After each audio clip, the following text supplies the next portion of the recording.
Hi everyone, I'm Lindsay. My pronouns are she, her, and this is knowing when to walk away or how to decide to leave a dream job.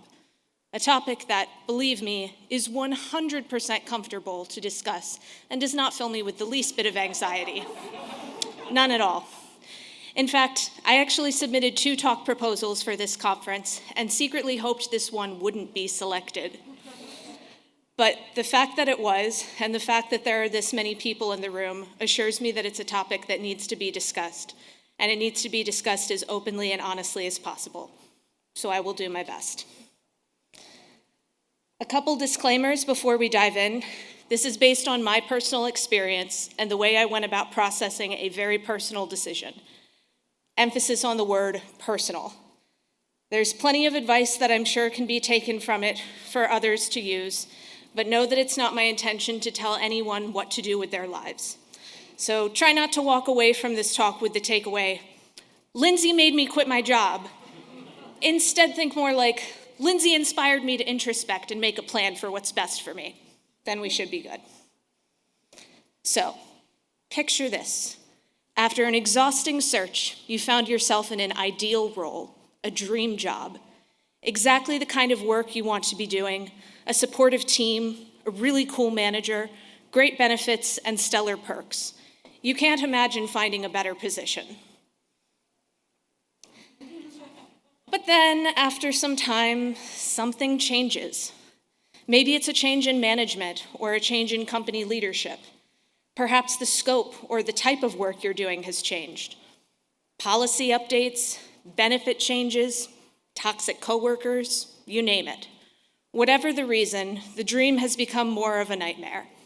And it could be anywhere from a jump scare, someone chasing you style nightmare to just a really dull trip to the DMV, but a nightmare nevertheless. So, what do you do now? Well, I know from experience that it is a horrible feeling to feel stuck in a job. That said, a job is an awfully serious thing to consider walking away from. So if you're starting to contemplate whether or not a change might be the right move for you, take a breath and walk through what should be a very deliberate decision. Firstly, consider what made you take the job in the first place. We all make comparisons and assessments when on the job hunt, and certain factors will determine why we choose to take one role over another. Consider those factors and whether they might have changed or look different now. If leadership was a big factor in why you took the role, and then suddenly there's a big management change or a company reorg, do you still feel the same about that aspect of the job? What if you fell in love with the team you interviewed with, and then one day turn around to realize none of those people are your coworkers anymore? What if the benefit structure was a big part of your decision to pick a role, but then that drastically changes one year? Different doesn't have to be bad, it's just different.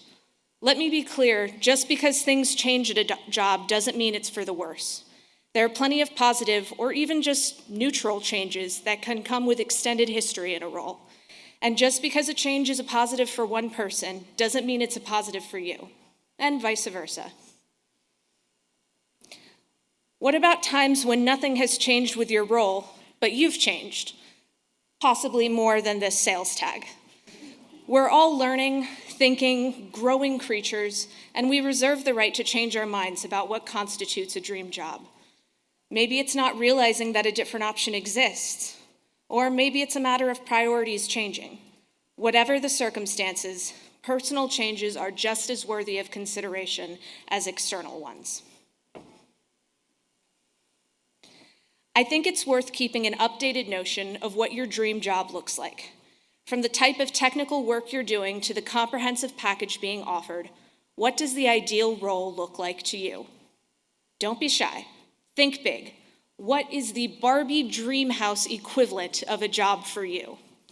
While not every role can live up to every aspect of the dream, it's worth taking the time to introspect and think through what your priorities are. Maybe they match up with your current role better than you thought, or maybe they don't. I've personally yet to find a company that offers this sort of rad slide as transportation between floors, but luckily I've got other priorities on my list checked off. So, You've assessed that there have been some changes since you first made the decision to take the job, or the job and your dream scenario have deviated, and it sounds like those changes haven't necessarily been positive. Now what? Start by looking at the scope of the change. There's a big difference between an overall policy or a cultural change versus a temporarily difficult project. Is the scope manageable or something you feel you can weather? Is it something you can counteract or do something about? For example, moving to a new project or to a new team. When was the last time you took time off? It's amazing how different things can look after a healthy dose of rest and relaxation. Could your concerns be addressed with your manager and any action be taken? Or is the action to be taken moving on? Let's talk voicing our concerns, a daunting task for many. I think that feedback is an invaluable part of the development process, and luckily, most people in our field seem to feel similarly. If you've got a manager and/or mentor that you trust, try talking through the changes you're concerned with, and hopefully they can help you process. Another viewpoint can help you feel heard and can often help find possible solutions if any are available. If you don't feel like you have someone to voice concerns to, well, that seems like an important consideration for your decision. I have a favorite acronym when thinking about feedback that I learned during my time at Dev Bootcamp. When asking feedback, think ask with a K. Enunciation is very important. That's actionable, specific, and kind.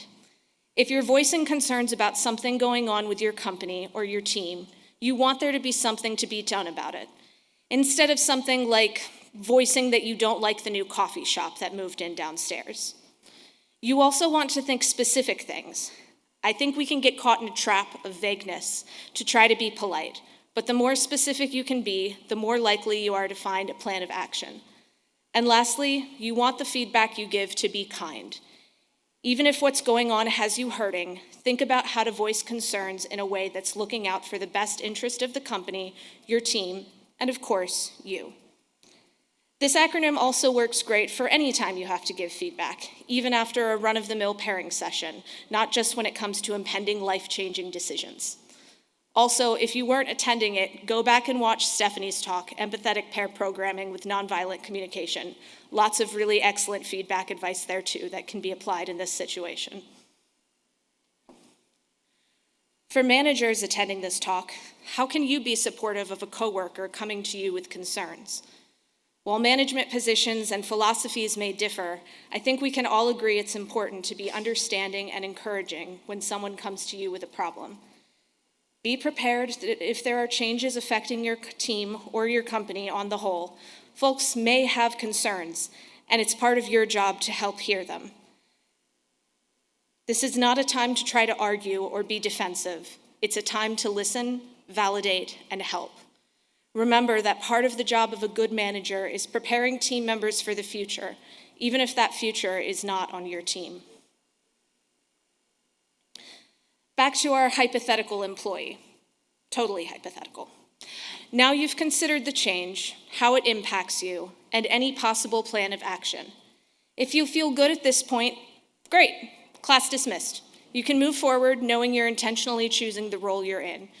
If not, it's time for some further introspection. This is the time to ask yourself those cliche questions like, where do you see yourself in 5 years? Think back to your dream job and how that relates to your overall goals. Reflect on if this role is really supporting those goals. When I was making my choice to leave my role, I thought a lot about my goals, both personal and professional. I asked myself if the role I was in was supporting and enabling those goals. I wondered if there was a clear path for me to move forward in pursuit of those goals. I asked myself if my leadership was supportive of the goals I had. And lastly, but certainly not least, I asked myself if I was happy. For me and my particular situation, the answer was no. And that's not to suggest this is an exhaustive list. Yeah, I like this one too. There are plenty more factors and considerations that could weigh into your decision. Whether or not you can financially support yourself, if company values align with yours. We could talk for hours about everyone's individual scenarios and still have more what-ifs. In fact, if you're currently weighing your own decision and would like to talk it through, come find me during the conference or email me afterwards anytime. Open invitation. I would be happy to talk it through with you. But for me, it all comes back to goals and how those are or are not being supported. Be honest. This process only works if you're really and fully truthful with yourself. So, after all that introspection, you've decided to move on from your current role. Now what? Well, again, I hesitate to tell anyone what to do with their lives, but I would recommend finding a job. Sometimes there are circumstances that are toxic enough to warrant a speedy departure, or maybe you have the means to take some time off, but I generally recommend having a plan in place. Job hunting is an entirely other lengthy presentation that thankfully I'm not giving today, but I will say that it's easier to find a job when you already have one. And when you're hunting, think back to that dream job and your goals. You've just done all this really helpful introspection and reflection. Now's the time to put it to use. Of course, choosing to move on is only half the battle, and regardless of how bad things may have ended up, actually moving on is a whole other thing. You may find yourself feeling remorse or regret or experiencing graduation goggles, the phenomenon where things seem to take on a rosy, positive hue as they're nearing their end. Having second thoughts is totally normal. Change can be scary, and our jobs are an awfully big part of our lives to have change. So let's talk about what it means to move forward gracefully and gratefully. First, make sure you tie up any loose ends at your current role. The standard protocol is still giving 2 weeks' notice, but during that time, it's worth making sure that you're wrapping things up as cleanly as possible. Are there projects you need to finish up or properly hand off to someone else? Are there responsibilities you need to make sure someone else is covering? Is there specialized knowledge you have that's worth documenting? When in doubt, document it. It'll make your coworkers' lives much easier in your absence. Again, regardless of the circumstances of your departure, it's a kindness to make sure things are handed off well, and you never know who you might meet again in a future role. Next, try to move forward with a grateful heart. There can be a lot of feelings along with departure from a job: sadness, relief, anger, excitement. Whatever the particular flavor, this role has been an important part of your journey. Reflect on all the things you've learned and the experiences you've had. They've helped make you the person you are today. Even this experience of deciding to move on is valuable, a valuable one that you couldn't have had without the role in question. Of all the feelings you might be experiencing with this impending change, focusing on gratefulness and gratitude is probably the most productive. I generally advise a little more tact than this when it comes time for delivering your news, but you know what? You do you. For our managers out there, it can be hard to let go of employees, and it can be hard to not feel disappointed at the loss of a good coworker. This is also a time to focus on gratitude from your side. Feel grateful for the time you've had, the contributions this individual has made, and how you've grown as a leader by getting to work with them. As hard as it can be to watch someone leave, if they've decided that moving on is what is best for them, then it's imperative to support that. Besides, you want people who are enthusiastic about working for your team and your company, not simply tolerating it. So, to tie it all together, if something has changed and you're no longer sure if your job is the right fit, you owe it to yourself to make a thoughtful, intentional decision. Consider all your goals and what the dream job looks like to you now. Are you working towards it? If not, consider the scope of the change and try to come up with a plan of action. When in doubt, seek out a manager or mentor to troubleshoot and process with. Consider all the options that exist for you. Regardless of if you choose to stay or move on, the goal is to do so as intentionally as possible. And when it comes to moving on, all those cliche things they say are true. Like when one door closes, another one opens. There are wonderful adventures, experiences, and interactions that await you on the other side of change.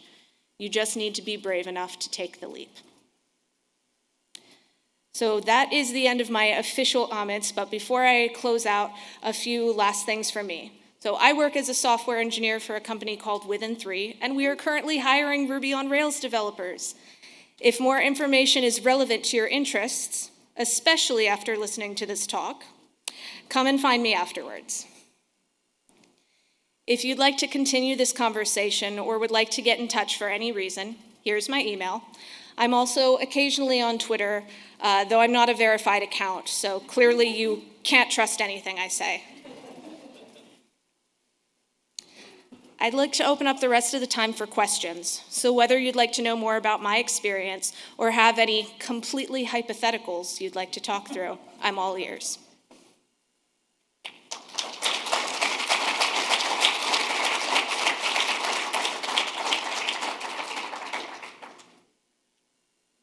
Yeah, absolutely. So just to restate that on the microphone, talking about times when you've left a job too late and that it's important to take action when things first get bad.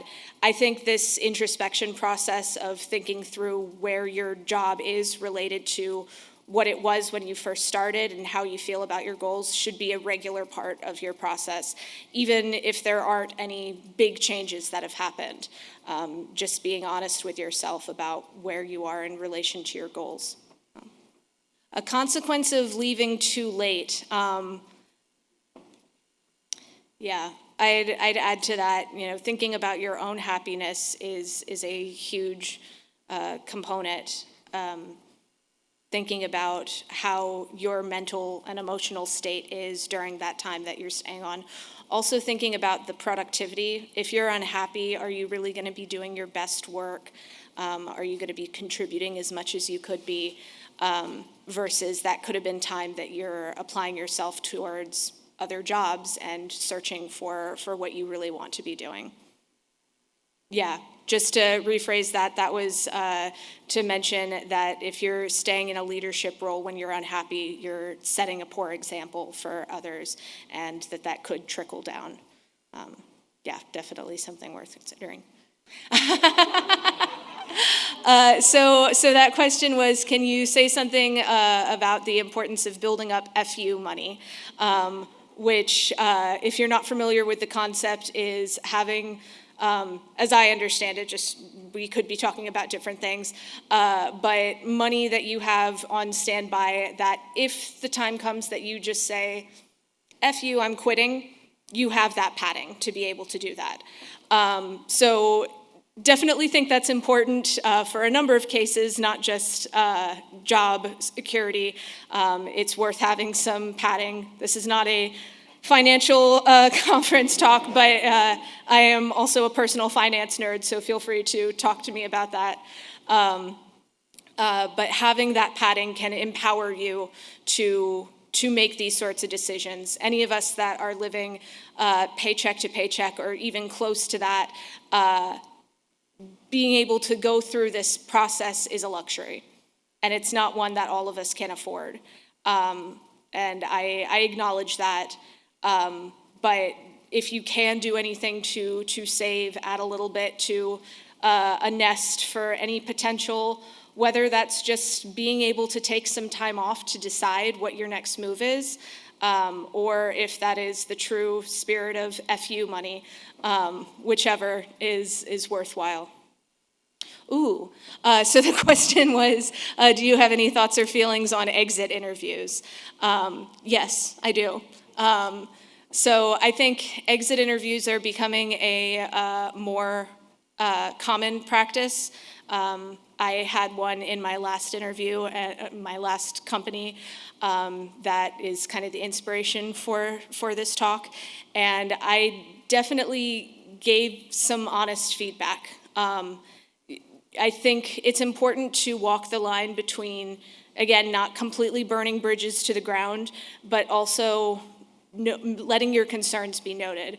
And especially in my case where there were concerns that I had voiced to a manager previously, and then I had to restate them that this is part of the reason. So if you have background of having tried to voice them before, I think that's an especially good time to voice it in an exit interview. Yeah, that's a great question. So just to restate, how surprised should your employer be when you're choosing to leave? Should it be part of a series of conversations that they're kind of getting the picture of things, or do you keep your cards close to your chest? I'd say in general, that's personal decision, but I think part of trying to work to make things better includes giving feedback and trying to voice concerns early and often. So in my experience in particular, it was definitely a series of conversations with my manager and talking through things and what potential outcome for change was, or if there wasn't any. So when it was time for me to say, hey, I'm giving my 2 weeks, it was, okay, we kind of knew this coming. Again, I acknowledge that that's a place of privilege that comes from. Not everyone will want to show their hand in that way because of maintaining job security. So I think there are ways that you can voice your concerns and try to talk through things to make a plan of action without saying, hey, if this doesn't change, I'm leaving. So again, to restate, that was some people are hesitant to voice concerns because of possible retaliation, and what are my thoughts on that? Hopefully you work for a company that has anti-retaliation policies in place. I think that's pretty common these days. That said, that's not going to fully protect us and not always going to make us feel entirely safe. I look back to thinking about that actionable, specific, and kind feedback, or if you want to look back at Stephanie's conversation about nonviolent communication, some really good thoughts there about how you can voice things without it being an attack, without it being something that someone would feel like they have to retaliate against. Doing lots of I feel statements can help to make sure that it's onus is on your personal experience and not saying that something else is specifically bad. So the question there was, is it ever a good idea to tell your manager just bluntly, hey, I'm thinking about leaving and I'm interviewing other places and this is where I am now? I'd say yes, it can be.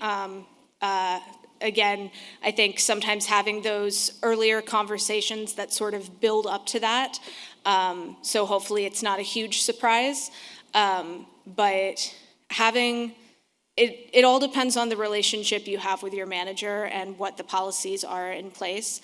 I know that the manager that I had at my last role, I did feel comfortable, and I did tell her when I started looking elsewhere, and that was done in a way to prepare her and make sure that she was well informed about where I was.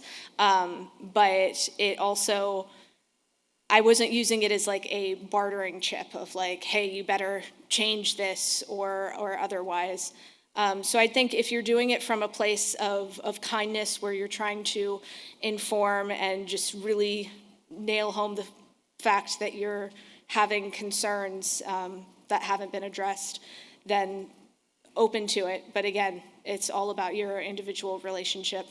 I hope that the people who are managers in this audience are doing what they can to be open and respectful of anyone who tried to voice that. All right, well, that's unfortunately the time we have. But again, if anyone would like to continue this conversation, please come and find me at any point during the conference. Thank you all so much for your active participation. Really appreciate it.